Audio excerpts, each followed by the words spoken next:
दोस्तों, उत्तर प्रदेश में योगी आदित्यनाथ जिस तरह से शासन कर रहे हैं, ऐसा इतिहास में कभी नहीं हुआ। जहां एक तरफ बदमाशों को ठिकाने लगाया जा रहा है, ऑपरेशन लंगड़े के तहत अब तक सैकड़ों अपराधी जेल की सलाखों के पीछे पहुंच चुके हैं। जीरो टॉलरेंस नीति के तहत बुलडोजर एक्शन हो रहा है। और अब योगी आदित्यनाथ ने देश के अंदर जो घुसपैठियों कोई हलचल है, जिस तरह से लाल किला बम का ब्लास्ट हुआ, उसके बाद पूरे देश में हाई अलर्ट है। और योगी आदित्यनाथ ने एक बार फिर से घुसपैठियों पर विशेष ड्राइव चलाने की घोषणा कर दी। योगी आदित्यनाथ ने उत्तर प्रदेश के सभी जिला अधिकारियों को आदेश दिए हैं कि अपने अपने जिले में वो डिटेंशन सेंटर बनवाएं। उसके बाद प्रशासन शासन इस बात को दुरुस्त करेगा कि जहां भी कोई घुसपैठिए हैं उनकी पहचान की जाए और उनको डिटेंशन सेंटर में डाला जाए। अगर उनकी आइडेंटिटी पूरी तरह से पता लग जाता है कि वो किस देश के हैं, म्यांमार से आए हैं या बांग्लादेश के हैं, उनको उनके देश भेजा जाएगा और इस काम में ये ड्राइव चलाई जाएगी। हालांकि ये पहले भी हो चुका है, लेकिन उसका नतीजा कोई बहुत ज़्यादा नहीं निकल के आया, क्योंकि पुलिस के पास सीमित संसाधन और इनके चेक करने के जो पेपर हैं, मतलब आप समझिए होता क्या है। मैंने भी खुद देखा है कि यहाँ साहिबाबाद में आसपास झुग्गियाँ थी और वो झुग्गी में एक दिन अचानक आग लगती है। इन लोगों के ज़्यादातर के पास पश्चिम बंगाल की आईडी बनी हुई है, सबके पास आधार कार्ड है। आधार कार्ड फर्जी हैं, ये सब जानते हैं, लेकिन बनवाए गए हैं। और पहले प्राइवेट लोग कार्ड बनवा दिया करते थे और पश्चिम बंगाल में तो सरकार पे भी आरोप लगते रहे कि उनके नुमाइंदे और पूरा एक गिरोह इस काम को करता है कि वो पश्चिम बंगाल में लोग एंट्री करते हैं बांग्लादेश से, म्यांमार से, फिर उनके फर्जी दस्तावेज बनाए जाते हैं और फिर उसके बाद भारत में वो जगह जगह बसा दिए जाते हैं। डेमोग्राफी को चेंज करने के लिए बहुत बड़ा एक षड्यंत्र पूरे देश में चल रहा है। तो योगी आदित्यनाथ ने अब ये कहा है कि इनको सबको पकड़ा जाएगा। अब ये अभी क्यों कहा है, इसको लेकर मैं कांग्रेस के जो अजय राय हैं उनको मैं सुन रहा था, प्रदेश अध्यक्ष हैं यूपी के। वो कह रहे थे योगी बाबा तो 2017 से सीएम है, अभी तक क्या किया, अभी तक क्यों नहीं किया। समाजवादी पार्टी अखिलेश यादव कह रहे थे, उनके नेता बोल रहे हैं कि अभी तक क्या कर रहे थे। भाई अभी तक ये कर रहे थे कि जब अगर कोई पुलिस वेरिफिकेशन करती है तो क्या कहेगी, आप अपना आधार कार्ड दिखाओ, अपना पहचान कार्ड दिखाओ, वोटर कार्ड दिखाओ।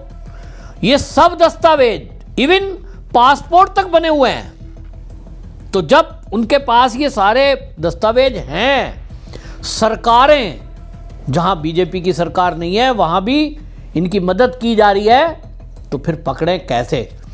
कोर्ट में प्रस्तुत करना होता है, जज साहब कहते हैं सबूत लाओ, और सबूत में उनके पास इंडियन सारे दस्तावेज हैं, तब उनको कोर्ट कहती है छोड़ दो। लेकिन अब क्या मैटर आ गया, सवाल वो है जो अजय राय पूछ रहे हैं कांग्रेस के कि अब तक योगी जी ने क्या किया, अब क्यों कर रहे हैं। तो मैं इसका उत्तर दे देता हूं आपको। दोस्तों पता होगा इस समय पूरे देश के अंदर एसआईआर की प्रक्रिया शुरू हो चुकी है। चुनाव आयोग ने अभी हाल ही में 12 राज्यों के अंदर एसआईआर कराने की बात की है। उत्तर प्रदेश में अभी चुनाव नहीं है।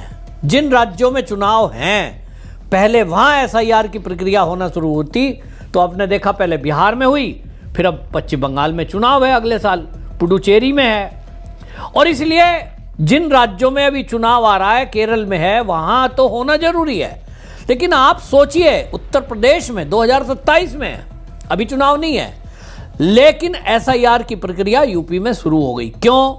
क्योंकि उत्तर प्रदेश में यह देखा गया कि सुरक्षा की दृष्टि से दिल्ली से लगा हुआ है, बॉर्डर एरिया लगता है, और इसलिए यह तय हुआ सुरक्षा की दृष्टि से कि एसआईआर यहां भी करा दिया जाए। उत्तर प्रदेश में एसआईआर होगा तो उसमें निश्चित रूप से 2003 में वोटर लिस्ट में आपका नाम था कि नहीं, ये चेक किया जाएगा। 2003 में जिनका वोटर लिस्ट में नाम नहीं है, ऐसे सभी लोगों का वोटर लिस्ट से नाम कट जाएगा। और फिर पुलिस के पास एक आसान सा रास्ता है, आपके मेरे किसी के भी घर में जो यूपी में रहते हैं उनके घर पुलिस जाएगी और कहेगी कि भैया अपना जो है आधार कार्ड को तो रखो जेब में, हमें अपना वोटर कार्ड दिखाओ, और वो वोटर कार्ड जो 2025 में बनाओ।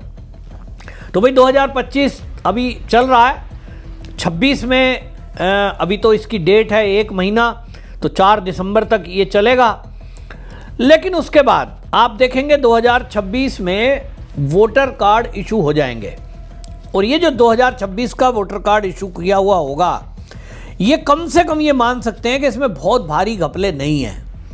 गहनता से कंप्यूटराइज तरीके से उसको चेक किया जा रहा है, चुनाव आयोग अपने तरीके से चेक कर रहा है। तो एक मोटा मोटा ये पहचान करने के लिए हो जाएगा कि जिसके पास 2026 में 2025 में बने हुए वोटर कार्ड हैं SIR के बाद, वो वैलिड माने जाएं।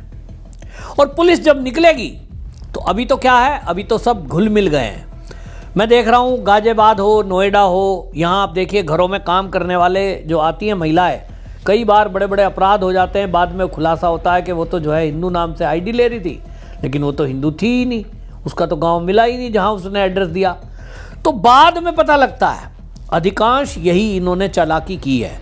इनको समझ में आ गया कि अगर आपका नाम हिंदू रख लोगे, अभी तक ID नाम में अपना वो नाम ही रखते थे जो उनका मुस्लिम नाम होता था, लेकिन अब इन्होंने दिमाग लगाया कि भाई इस पे तो तुरंत सक जाता है, तो क्या करिए, अपना नाम हिंदू बना लीजिए। मेरी बहन नोएडा में रहती है और मैं देखता हूँ सोसाइटी के अंदर, अब कैसे पता लगाओगे, साड़ी भी पहनती है, मंगलसूत्र भी गले में रखती है, माथे पे बिंदी भी लगाती है। जो हिंदू महिलाएं पहचान बनाती हैं वो श्रृंगार वो भी करने लगी है धोखा देने के लिए। तो पकड़ना इतना मुश्किल है, और इसीलिए SIR के बाद ये आसान हो जाएगा। SIR के बाद ये आसान हो जाएगा तो उसकी तैयारी करना जरूरी है। और इसलिए योगी आदित्यनाथ ने सभी DM को आदेश दे दिए हैं। डिटेंशन सेंटर बनाने में भी भाई जेल बनानी है, तो वो जेल बनाने में, जेल में और डिटेंशन सेंटर में क्या फ़र्क है? जेल और डिटेंशन सेंटर में ये फ़र्क है कि जेल में तो कोर्ट के आदेश के बाद सजा याफ्ता कैदी भी उसमें रहते हैं। हालांकि ये जेल भी जाएंगे, क्योंकि अब मोदी सरकार ने मार्च महीने में जो संसद से कानून पास किया है, उस कानून के तहत जिन लोगों के पास भी वैलिड पेपर नहीं होंगे, पहले तो उनका पेपर चेक किया जाएगा। वोटर कार्ड से अगर पता लग गया कि ये घुसपैठिया है, उसके बाद उसके ऊपर लागू होगा इमिग्रेशन एंड फॉरेनर एक्ट 2025। इसके तहत 7 साल तक की सजा और 5 लाख रुपए जुर्माना। तो निश्चित समझिए जेल भी जाएंगे, और जेल में ही सड़ेंगे, क्योंकि 5 लाख रुपए कहां से देगा। और इसीलिए भगदड़ मची है। बंगाल में आप देख रहे हैं क्या हो रहा है, पश्चिम बंगाल में बांग्लादेशी खुद भाग रहे हैं। लोग ताज्जुब में कि यार इनको तो ढूंढ ढूंढ के परेशान हो गए, और अब ये खुद भाग रहे हैं, क्योंकि उन्हें समझ आ गया कि भाई SIR जो हो रहा है उसमें 2003 की लिस्ट में आपका नाम नहीं है, तो आपका वोटर लिस्ट में नाम नहीं ऐड होगा। जब वोटर लिस्ट में नाम नहीं ऐड होगा तो आपका वोटर कार्ड नहीं बनेगा। वोटर कार्ड नहीं बनेगा तो कल को पुलिस जब आएगी, इनको बांग्लादेशियों को यह भी समझ आ गया कि अब पश्चिम बंगाल में भी BJP गवर्नमेंट आने वाली है, तो पुलिस आएगी, आपसे वोटर कार्ड मांगेगी, आप दिखा नहीं पाएंगे, निश्चित रूप से गिरफ्तारी हो जाएगी। और गिरफ्तारी हो जाएगी तो डिटेंशन सेंटर नहीं, फिर आपको जेल में डाला जाएगा। और जेल में 7 साल तक की सजा है, बिना वैलिड पासपोर्ट वीजे के अगर कोई भारत में पाया जाता है। अब से पहले कानून नहीं था, अब से पहले केवल पकड़ो और बॉर्डर पे डिपोर्ट कर दो। अब सरकार ने तय किया कि खाली पकड़ के छोड़ने भर का मामला नहीं है, पकड़ते रहेंगे, छोड़ते रहेंगे, वो फिर आते रहेंगे। इनको कम से कम 5-5, 6-6 साल के लिए जब जेल में डालेंगे, बायोमेट्रिक इनकी पहचान हो जाएगी और 5 लाख रुपए की पेनल्टी लगाएंगे, तो जीवन भर इनको जेल में रखो, इन्हें कम से कम पता लगेगा कि इसका नतीजा क्या होता है। और इसीलिए फिर ये एंट्री रुकेगी, ऐसा मानना है। तो उत्तर प्रदेश में बहुत बढ़िया पहल शुरू की है और सभी इसका स्वागत कर रहे हैं, और ये योगी आदित्यनाथ ही हैं जो कर सकते हैं इसको ठीक से इम्प्लीमेंट। और इसलिए योगी जी ने जो ये घोषणा की है, आप देखना, जैसा बंगाल से भगदड़ मची है, ऐसी भगदड़ अब आपको उत्तर प्रदेश से दिखाई देगी आगे आने वाले दिनों में, कि ये घुसपैठिए यहाँ से खुद यूपी छोड़ के भागते हुए दिखाई देंगे। आपकी क्या राय, कमेंट में जरूर लिखें, वीडियो शेयर करें। वंदे मातरम।